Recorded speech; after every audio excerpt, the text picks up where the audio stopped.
There is something almost impressive about how some people can give you just enough attention to keep you emotionally trapped. Not enough commitment to feel secure. Not enough honesty to feel calm. Not enough effort to build a future. But somehow, just enough to stop you from leaving. That ambiguity keeps people emotionally hooked for years. It is like being emotionally subscribed to a free trial nobody plans to upgrade. And the worst part? You keep convincing yourself they're just scared. They move slowly. They've been hurt before. Meanwhile, they are treating your heart like a waiting room while they keep checking if something better walks through the door. And deep down, your body already feels that uncertainty. That is what placeholder relationships actually are. And once you see these patterns clearly, you cannot unsee them. Psychologist Peter Blau explained that when one person becomes far more emotionally invested than the other, it creates imbalance, exploitation, and emotional entrapment. One person slowly starts surviving on hope. The first sign is future faking. They talk beautifully about tomorrow, trips, plans, moving in, someday, soon, one day. But notice something. Nothing becomes concrete. No timelines.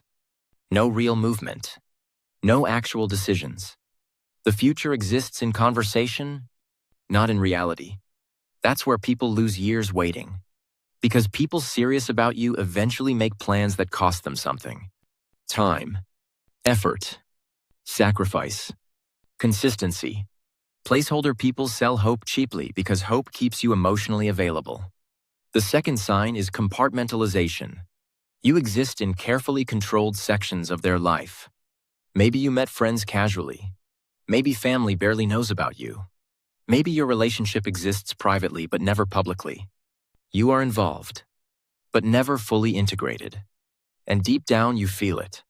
Like they are keeping one foot emotionally outside the relationship at all times. Because they are. Research on asymmetrically committed relationships shows less committed partners often maintain emotional distance to preserve alternative options. Which means you were never fully chosen emotionally. That means the ambiguity is not accidental. It is strategic. Here is where people completely confuse themselves.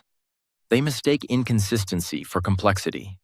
No, if somebody only becomes affectionate when you pull away, that is not love. That is access management.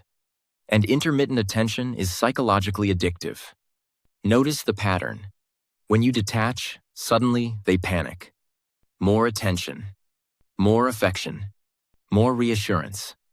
But once you relax again, everything cools off. That is not emotional safety. That is emotional regulation designed to stop you from leaving.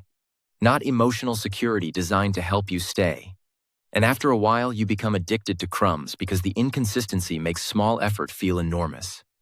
Now let's talk about the most exhausting sign. You cannot get a clear definition of the relationship without tension appearing. The second you ask, "What are we? Where is this going? What do you actually want?" Suddenly you are pressuring them.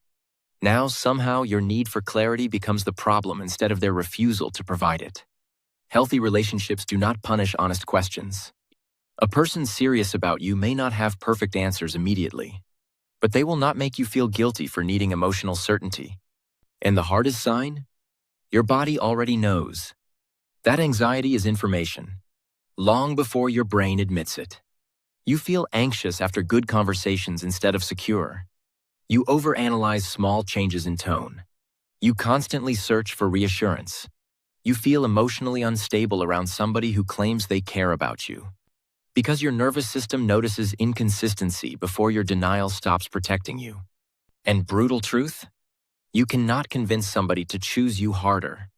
Love cannot force commitment out of emotionally unavailable people. You can only keep abandoning yourself while hoping eventually they become who you imagined. And eventually that destroys your self-respect. Because chasing clarity from emotionally unavailable people slowly drains your identity. You are not difficult for wanting clarity. You are not needy for wanting consistency. You are not too much for wanting somebody fully present. You are simply asking the wrong person for what they were never planning to give. Subscribe to LoveLens.